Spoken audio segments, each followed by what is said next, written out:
Depth-first search on a directed graph. The only difference between performing a depth-first search on a directed graph and an undirected graph is that on a directed graph, the only edges we can traverse are the edges that are coming out of the vertex we're currently visiting, not the edges that are coming in. So let's illustrate that. I start at vertex A, I mark it as visited, then I push down to my stack. Then I have only one edge coming out of A. It's the edge that connects A and C, so I'll go to C next. Mark C as visited, push it onto the stack.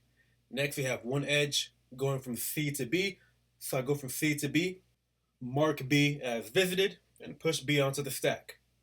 Now, the only edge coming out of B is an edge that takes us to a vertex we've already visited, vertex A. Every other edge goes into B, not out of it. Thus, we're done with B. We're going to pop B from the stack, then return to C. C, on the other hand, still has one more edge coming out of it. It's the edge that takes us to vertex F. So we're going to mark F as visited and push down to the stack. F also has a couple edges coming out of it. One of them takes us to vertex D. We'll mark D as visited, push it onto the stack. D has no other edge coming out of it that takes us to a vertex we have not visited, so we're done with D. We pop D from the stack and return to the previous vertex, F. F still has one other edge coming out of it. It takes us to vertex G, so we will now mark G as visited and push it onto the stack. Now G has no edges coming out of it, only edges going into it, so we're done with G. We're going to pop G from the stack, then return to F. F has no other edge that comes out of it that takes us to a vertex we haven't already been to, so we're going to pop F and return to C.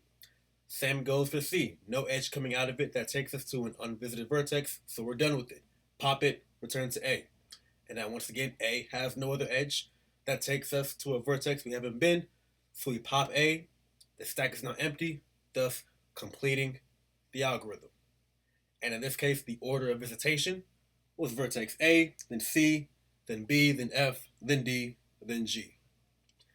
Now notice that in this algorithm, we never visited vertex E, thus implying that E is not reachable from vertex A.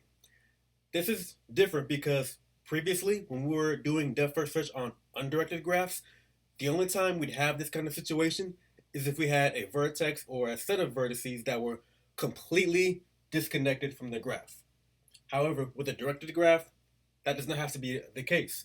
A vertex does not have to be completely disconnected from the graph in order to not be reachable from another vertex.